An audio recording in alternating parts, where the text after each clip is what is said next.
அல்ஹம்துலில்லாஹி ரப்பில் ஆலமீன் வஸ்ஸலாத்து வஸ்ஸலாமு அலா நபி வ அலா ஆலிஹி வஸ்ஹபிஹி அஜ்மஈன்.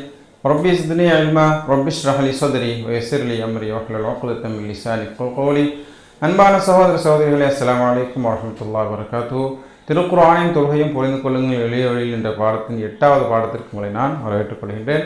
இந்த பாடத்தில் நாம் சூரத்துல் அஸ்ரில் இருந்து நாம் பார்க்க இருக்கிறோம். அத்துடன் சில இலக்கண குறிப்பாக ஃபேல்களை பற்றி பார்க்க இருக்கிறோம்.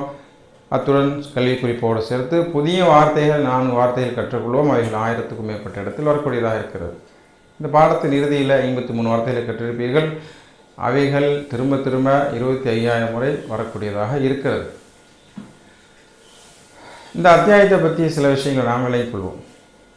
மனிதனுடைய வாழ்க்கை முறை எப்படி இருந்தால் அவன் இம்மையிலும் மறுமையிலும் வெற்றி பெற முடியும் என்பதை அல்லாஹ் தஆலா 3 வசனங்களின் மூலமாக அழுத்தமாகவும் ஆழமாகவும் அல்லாஹ் தஆலா சொல்கின்றான். பொதுவாக எல்லா மனிதர்களுமே நஷ்டத்தில் தான் இருக்கிறார்கள் என்பதை வலிமையாக கூறி அதிலிருந்து யார் விதிவிலக்காக இருக்கிறார்கள் என்பதையும் அல்லாஹ் தஆலா சொல்கின்றான்.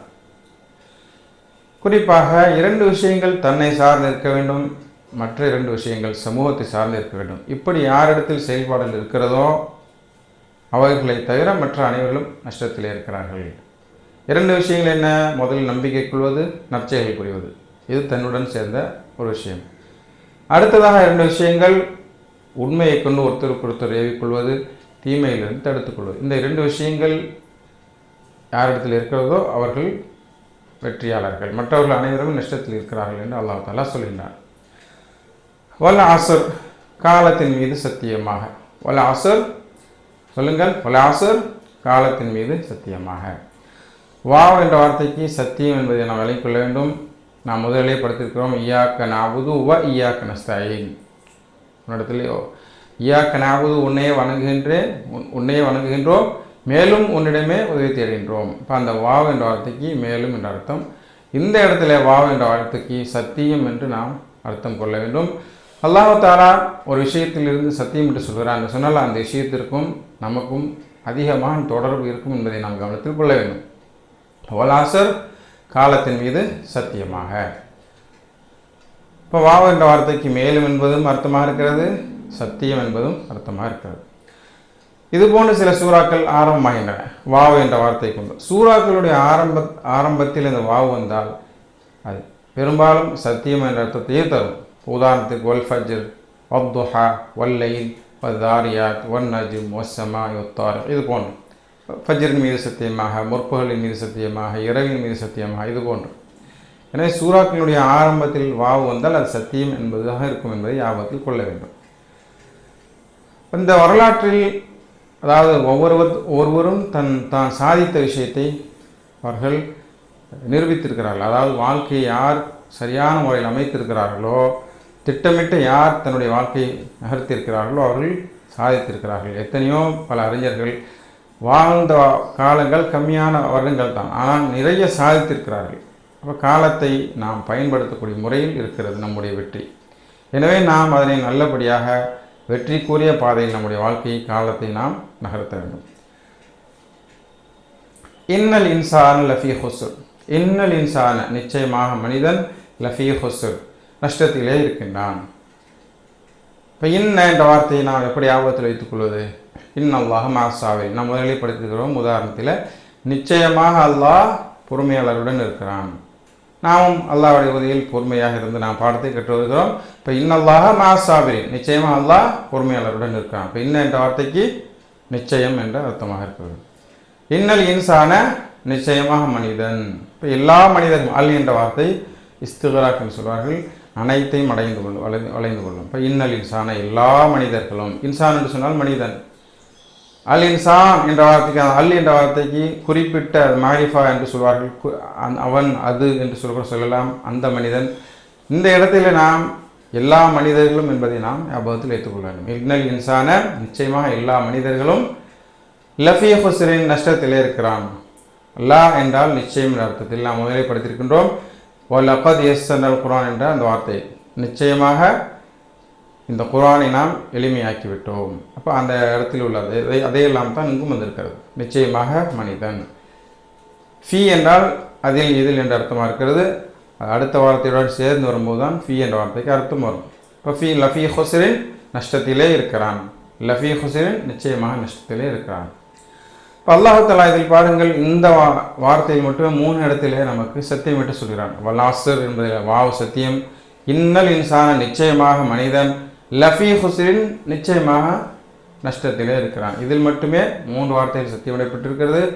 இந்த சூரானுடைய கடைசியில் இல்லல்லதீன ஆமனு என்று சொல்வதன் மூலமாக அங்கும் ஒரு உறுதி சொல்லப்பட்டிருக்கு. அப்போ 4 விதத்தில் அல்லாஹ் தஆலா அழுத்தம் கொடுத்து சொல்கின்றான், எல்லா மனிதர்களுமே நஷ்டத்திலே தான் இருக்கிறார்கள். எனவே நாம் ரொம்ப உஷாராக இருக்க வேண்டும். அல்லாஹ் ஒரு வார்த்தையை சொன்னால் அது உண்மையை தவிர வேறொன்றும் இல்லை. அதிலும் சத்தியமிட்டு சொல்லியிருக்கும் போது நாம் ரொம்ப உஷாராக இருக்க வேண்டும். காலத்தை சரியான முறையில் நாம் பயன்படுத்த வேண்டும். இப்போ வாழ்க்கை என்பது ஐஸ் கரைவது போன்று கரைந்து கொண்டே வருகிறது, மிக வேகமாக செல்கிறது. நாம் நம்முடைய எல்லை வருவதற்குள் நாம் வாழ்க்கையை சரியான முறையில் பயன்படுத்தி கொள்ள வேண்டும். இப்போ வல் அஸ்ர் சொல்லுங்கள், காலத்தின் மீது சத்தியமாக. வல் அஸ்ர் காலத்தின் மீது சத்தியமாக.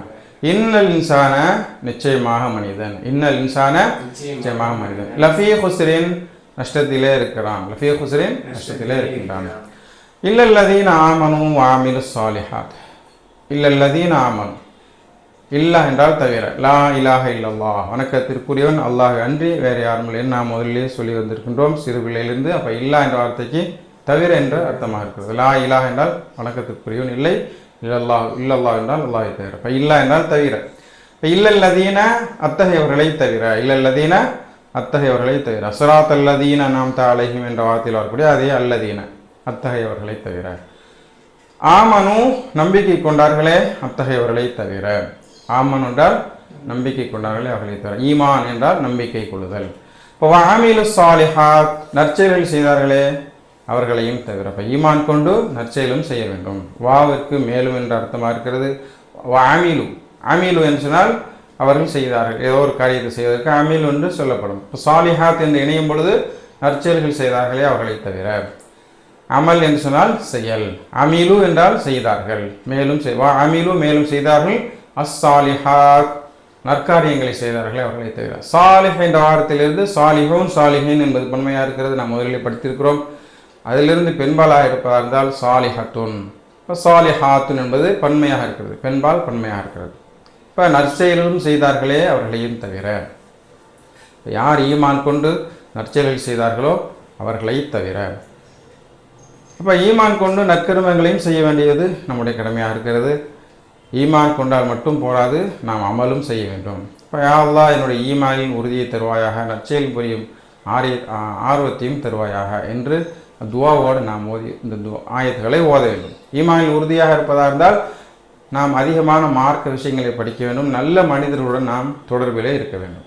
இப்போ இந்த ஆயத்தை நாம் படித்ததன் மூலமாக நிறைய விஷயங்களை நாம் படிப்பினையாக கொள்ள முடியும். முதலாவதாக அல்லாஹ் தஆலா வல் அஸ்ரி இன்னல் இன்சான லஃபீ ஹுஸ்ர்னு சொல்லியிருந்தான், எல்லா மனிதர்களும் நஷ்டத்திலே இருக்கிறார்கள் என்று. இல்லல்லதீன ஆமனு ஈமான் கொண்டவர்களை தவிர. இப்படி சொல்லும் பொழுது அந்த ஈமான் கொண்டவர்களை தவிர என்று சொல்கிறார்களோ அந்த பட்டியலில் நாம் இருக்கிறோமா என்று நாம் தன்னைத்தானே சிந்தித்து பார்க்க வேண்டும், மதிப்பீடு செய்து பார்க்க வேண்டும். உதாரணத்துக்கு ஒரு சம்பவத்தை நாம் நினைவு கொள்ளலாம். ரசூல் ஸல்லல்லாஹு அலைஹி வஸல்லம் அவர்கள் ஒரு முறை உபதேசம் செய்து கொண்டிருக்கும் போது சொல்கிறார்கள், 70,000 நபர்கள் கேள்வி கணக்கின்றி சொர்க்கத்தில் போவார்கள் என்று சொல்கிறார்கள்.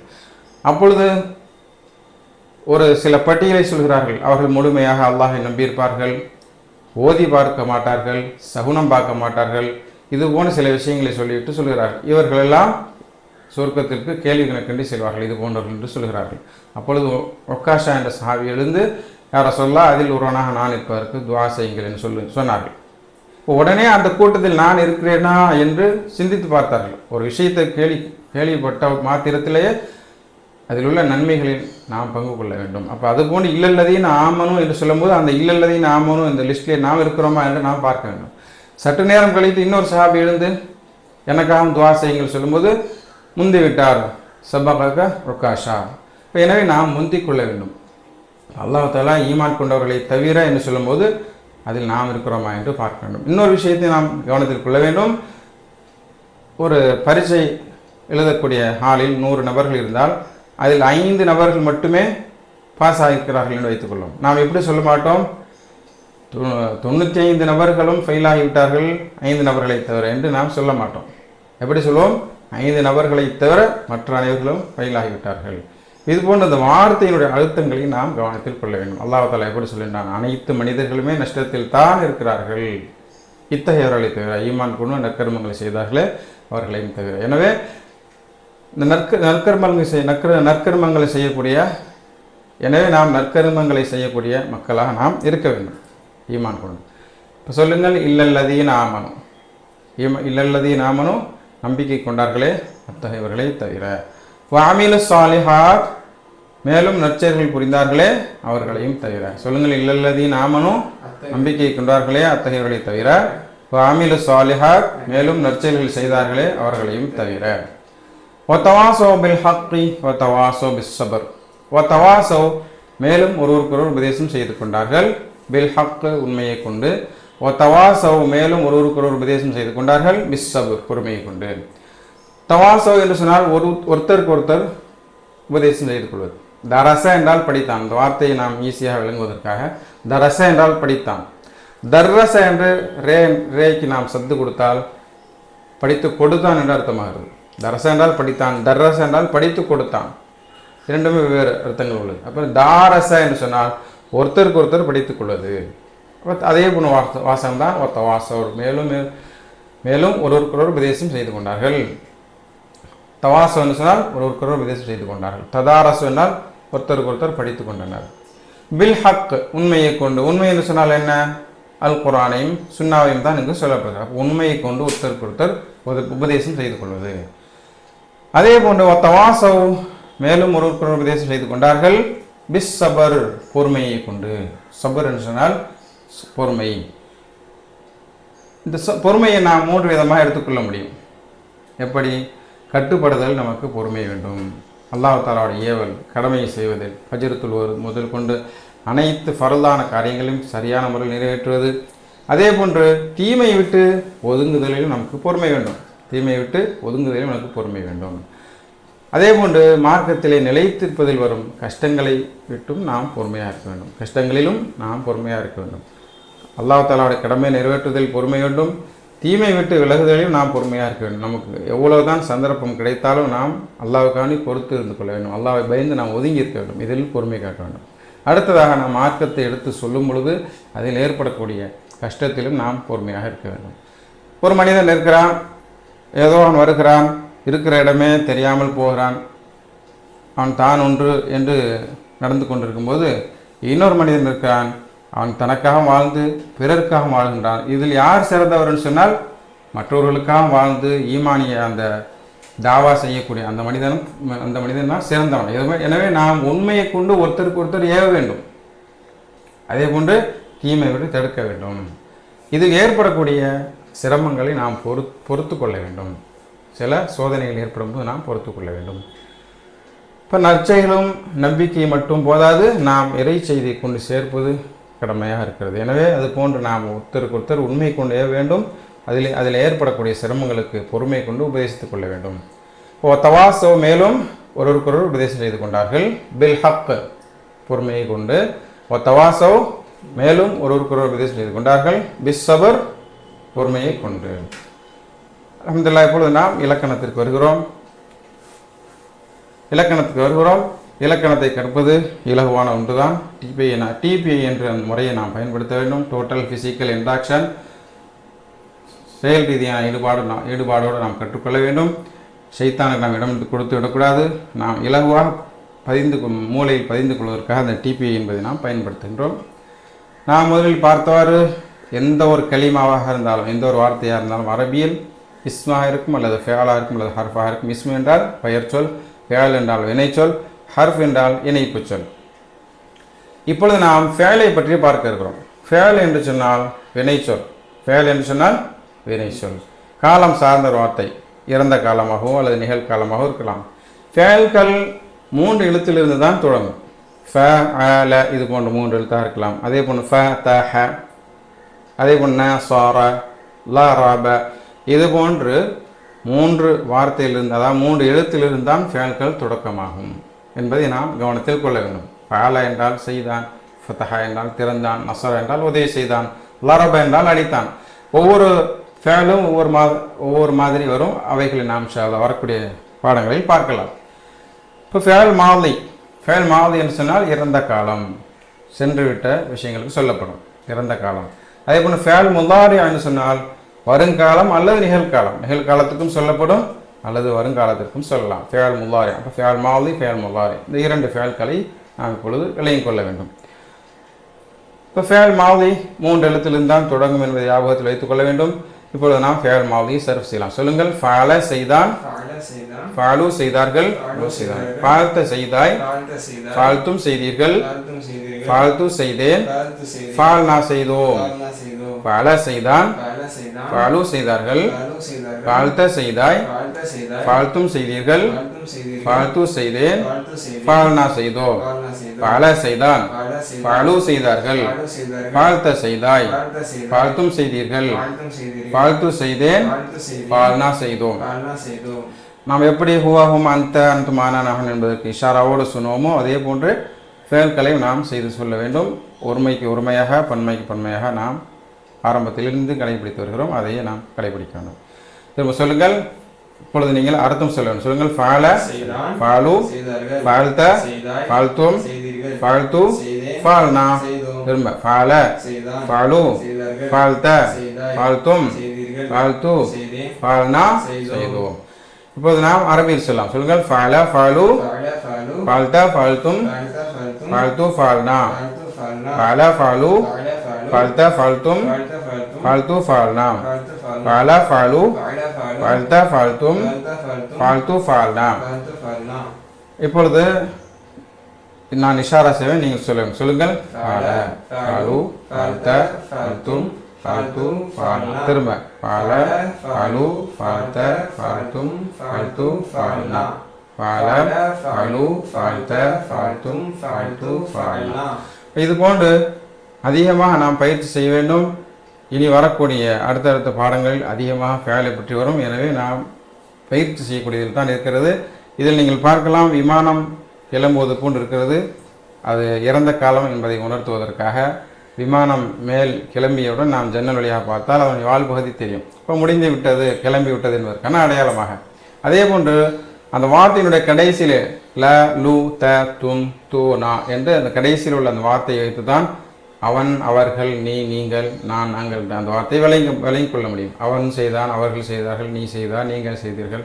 கடைசியில் உள்ள வார்த்தை அனைத்திலுமே ஃபே ஐன்லா என்ற வார்த்தை இருக்கும். அதனுடைய கடைசியில் உள்ள வார்த்தையை வைத்து நாம் விளங்கிக் கொள்ள முடியும்.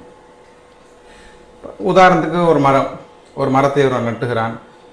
சில காலங்கள் கழித்து அது வளர்ந்து விடுகின்றன. அங்கே அவன் போகும்பொழுது அந்த மரத்தை நாமும் பார்க்கும்பொழுது கேட்போம், இந்த மரத்தை யார் வைத்தார் என்று. அப்பொழுது அவன் சொல்வான், நான் வைத்தேன் என்று, அல்லது நீங்கள் வைத்திருந்தால் நீங்கள் வைத்தீர்கள், அல்லது அவன் வைத்தான் என்று சொல்லுவோம். அப்போ அந்த மரம் தான் அனைவரோடுமே பெருசாக இருக்கக்கூடியது மரம் தான் தெரியும். அப்போ அதே போன்று அந்த ஃபேல் என்ற வார்த்தை தான் அனைத்திலும் இருக்கும். அந்த ஃபேலினுடைய கடைசியில் த, தும், தூ, நா என்பதை வைத்து நாம் விளங்கிக் கொள்ள வேண்டும் என்பதற்காக உதாரணமாக சொல்லப்படுகிறது. அடுத்ததாக நாம் கல்வி குறிப்பாக சில விஷயங்களை பார்க்கலாம். இதில் நாம் கற்றுக்கூடிய விஷயத்திலே 7 விஷயங்கள் இருக்கிறது. நாம் எப்படி கற்கிறோம் என்பதில் 7 விஷயங்கள் இருக்கிறது. இப்போ கற்றலில் 7 விதம் உள்ளது. கேட்பதன் மூலமாக நாம் கற்றுக்கொள்ள முடியும். ஒரு விஷயத்தை கிராத்தின் மூலமாகவோ அல்லது ஆடியோ, வீடியோ இவைகளை கேட்பதன் மூலமாக அல்லது தொழுகையில் ஓதும்போது, அதே போல் நாம் ஒரு விஷயத்தை பார்த்தும் கற்றுக்கொள்ள முடியும். பார்த்து வெளி உலகத்தில் சென்று நாம் இப்படி நடக்கிறது என்று நாம் கற்றுக்கொள்கிறோம். அதே போன்று நாம் சொல்லி பார்க்கிறோம், அதனை சொல்லி பார்க்கலாம். சொல்லி பார்த்து திரும்ப திரும்ப சொல்வதன் மூலமாக கற்றுக்கொள்ள முடியும். அல்லது நாம ஆய்வு செய்து சில விஷயங்களை தெரிந்து கொள்ள முடியும். அறிவுபூர்வமாக ஆராய்தல், யதார்த்தமாக சில நேரங்களில் சில விஷயங்களை நாம் கற்றுக்கொள்ளலாம். இது போன்று நாம் கல்வியை பெற்றுக்கொள்ள முடியும். இன்னொரு விஷயம் என்ன என்று சொன்னால், நாம் வகுப்பறையில் ஒன்றாக உட்கார்ந்து ஒரு குழுவாக உட்கார்ந்து கற்றுக்கொள்ளும்போது அதிலும் நமக்கு கல்வி ஞானம் அதிகரிக்கலாம்.